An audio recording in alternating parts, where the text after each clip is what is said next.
Assalamualaikum warahmatullahi wabarakatuh. Kita dari kelompok 4 akan mempresentasikan tugas proteksi lingkungan dan K3 terapan dengan judul Pengendalian Bahaya Kebisingan. Pertama-tama saya mengucapkan mohon izin untuk dosen pengajar Bapak Tatan Sukwika dan Bapak Marnigot Tuan Natalis Situmorang yang telah mengajarkan mata kuliah Proteksi Lingkungan dan K3 Terapan. Baiklah, di sini saya akan memperkenalkan nama-nama dari kelompok 4 dengan judul Pengendalian Bahaya Kebisingan. Dengan saya sendiri, Andriansa, ada Astrid Simbolon, ada Ilham Anjastia Putra, ada Mas Luski Febrian, dan ada Nazmi Albar Pratama. Di sini saya akan menjelaskan latar belakang. Kebisingan merupakan salah satu faktor fisik di lingkungan kerja yang dapat berdampak negatif terhadap kesehatan dan keselamatan pekerja. Secara medis, paparan kebisingan yang tinggi dapat menyebabkan gangguan pendengaran permanen, dan kebisingan yang tinggi juga dapat menimbulkan efek stres, kelelahan, dan gangguan konsentrasi sehingga dapat memicu kecelakaan kerja akibat terganggunya komunikasi antara pekerja. Selain itu, efek kebisingan tidak hanya mengganggu organ pendengaran, tetapi menyebabkan penyakit kardiovaskulaar, depresi, masalah keseimbangan, gangguan tidur, dan penyempitan pembuluh darah. Biasanya, se- pemerintah telah mengatur regulasi secara khusus untuk peraturan yang membahas mengenai kesehatan dan keselamatan kerja. Di Peraturan Menteri Ketenagakerjaan RI Nomor 5 Tahun 2018 tentang Keselamatan dan Kesehatan Kerja, paparan maksimal pekerja adalah dengan waktu paparan maksimal 8 jam per hari atau dengan 40 jam per minggu. Nah, di sini adalah sumber kebisingan dari mesin produksi. Saya akan menjelaskan eh, beberapa dari sumber kebisingan tersebut. Ini ada mesin kompresor, generator, mesin bubut.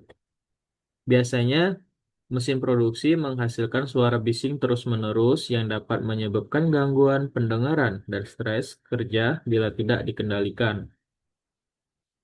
Nah, di sini ada sumber kebisingan hand tools. Nah, biasanya itu mesin bor, mesin gerinda, dan pneumatic drill.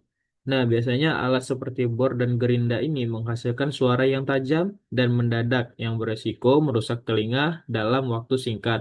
Biasanya orang yang bekerja di area tersebut harus menggunakan tutup telinga untuk melindungi pendengaran. Nah, sumber kebisingan lainnya adalah kegiatan konstruksi. Ada dari pemotong logam, ada pengeboran, dan ada pun pengecoran. Kegiatan konstruksi ini melibatkan alat berat dan proses pemotongan logam menciptakan kebisingan tinggi yang mengganggu komunikasi dan konsentrasi antara pekerja. Nah, di sumber kebisingan selanjutnya ada aktivitas kegiatan. Di area tambang biasanya ada lalu lalang truk, rock drill pisau, dan lork dozer biasanya pun ada pun eskavator. Nah, biasanya mesin-mesin besar ini mengeluarkan suara frekuensi rendah namun kuat, berbahaya bagi pendengaran dan menyebabkan kelelahan fisik. Nah, sumber kebisingan selanjutnya adalah aktivitas produksi, biasanya dari mesin penggilingan, pencacahan, ataupun gesekan material. Biasanya mesin penggilingan ataupun pencacahan atau proses gesekan material menimbulkan suara konstan yang bisa memicu gangguan stres ataupun saraf. Nah, sumber kebisingan lainnya adalah dari alat komunikasi ataupun speaker, alarm sirine ataupun alarm bell. Biasanya, suara keras ini mendadak dari alarm biasanya mengejutkan dan mengganggu ritme kerja, bahkan menyebabkan gangguan jantung pada individu sensitif. Nah, untuk selanjutnya, sumber kebisingan lingkungan kerja biasanya di ruang kedap suara. Pantulan ruang kerja yang tertutup dapat menguatkan frekuensi kebisingan meskipun sumbernya kecil. Nah, gimana sih pengendalian bahaya kebisingan? Nah, ini eliminasinya. Aktivitas pengendalian yang menghilangkan sumber bahaya tersebut dalam konteks ini berarti menghilangkan sumber kebisingan tersebut sepenuhnya sehingga tidak menimbulkan potensi bahaya bagi para pekerja. Biasanya kita satu, mengganti proses yang menimbulkan kebisingan tinggi. Kedua, mengganti mesin ataupun peralatan yang menimbulkan kebisingan. Ketiga, apabila dalam tahapan perencanaan melakukan pilot desain dengan yang tidak baik. Keempat, melakukan otomasi dengan robot untuk proses di area yang bising. Nah, ini contohnya. Pada contoh ini, kegiatan industri otomotif, eliminasi bisa dilakukan dengan menggunakan alat otomatisasi seperti robot yang dikendalikan jarak jauh untuk melakukan pekerja. Nah, biasanya rekayasa engineering, pengendalian bahaya kebisingan yang bertujuan untuk mengurangi tingkat kebisingan di sumbernya, jalur penyebarannya, dan titik penerimaan ataupun pekerjaannya.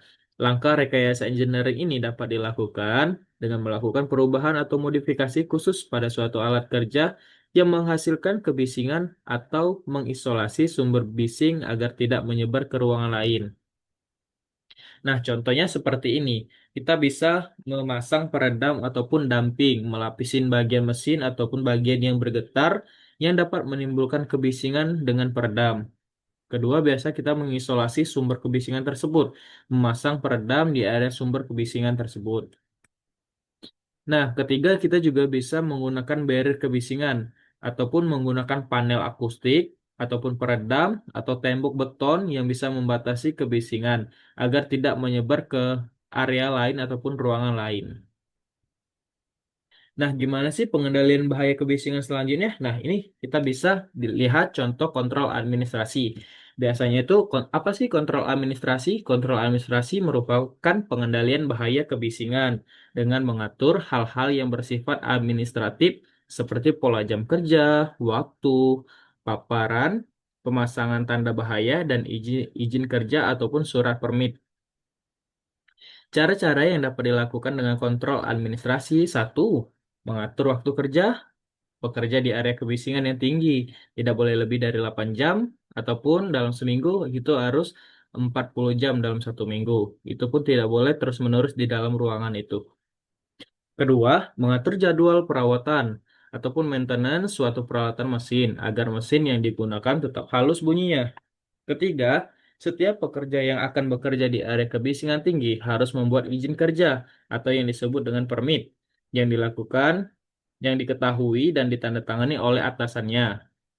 Keempat, memasang tanda bahaya area kebisingan dan informasi APD yang digunakan. Orang yang tidak menggunakan alat APD dilarang memasuki area tersebut. Yang kelima, melakukan monitoring dan evaluasi paparan kebisingan secara berskala atau yang disebut kita sebagai audit. Yang keenam, memastikan hanya personil yang berwenang yang boleh memasuki area kebisingan tinggi tersebut. Nah, di sini adalah contoh evaluasi dan monitoring level kebisingan. Biasanya itu kita sebut dengan audit yang dilakukan. Nah, terus untuk jadwal shift dan pola kerjanya itu tidak boleh lebih dari 8 jam dalam satu hari dan tidak boleh lebih dari 40 jam dalam satu minggu. Dan yang ketiga, biasanya kita bisa memasang tanda bahaya untuk kebisingan tinggi. Orang yang tidak memakai APD ataupun tidak menggunakan tutup telinga dilarang untuk memasuki area tersebut. Nah, yang keempat, biasanya kita menggunakan izin kerja atau permit untuk memasuki area tersebut. Orang yang tidak menggunakan izin kerja atau permit ini yang tidak diketahui oleh atasannya dilarang untuk memasuki area kerja. Dan biasanya juga untuk logbook maintenance mesin yang biasanya dilakukan untuk pengecekan rutin secara berskala. Dan juga pemasangan tanda hanya petugas berwenang yang boleh memasuki area tersebut atau dilarang memasuki area yang tidak menggunakan APD. Nah, untuk di next-nya, ini pengendalian dari alat kebisingan itu yaitu alat perlindungan diri. Yaitu di sini ada opsi air proloop dan air move. Di sini contohnya untuk APD-nya, dan ini pekerja memakai air plug di lapangan. Nah, alat pelindung diri ini digunakan pekerja untuk melindungi diri dari paparan bahaya kerja. Fungsi utama untuk mencegah cedera melindungi dari kebisingan, debu, bahan kimia, dan bahaya fisik lainnya. Dasar hukumnya udah tertera di Permenaker nomor 8 tahun 2010 tentang alat pelindungan diri. Nah, untuk kesimpulannya, kebisingan di lingkungan kerja merupakan salah satu bahaya fisik yang dapat berdampak serius terhadap kesehatan dan keselamatan pekerja, seperti gangguan pendengaran, permanen, stres, kelelahan, hingga penyakit kardiovaskular. Oleh karena itu, upaya proteksi lingkungan diri dari kebisingan menjadi penting dalam penerapan kesehatan dan keselamatan kerja untuk K3.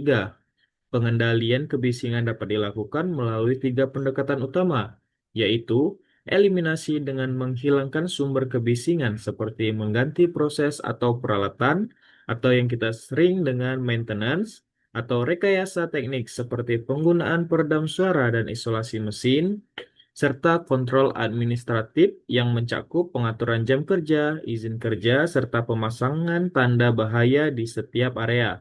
Kombinasi ketiga pendekatan ini diharapkan mampu menciptakan lingkungan kerja yang lebih aman, nyaman, dan mendukung produktivitas para pekerja. Nah, terima kasih atas kesempatannya. Kami ucapkan Assalamualaikum warahmatullahi wabarakatuh.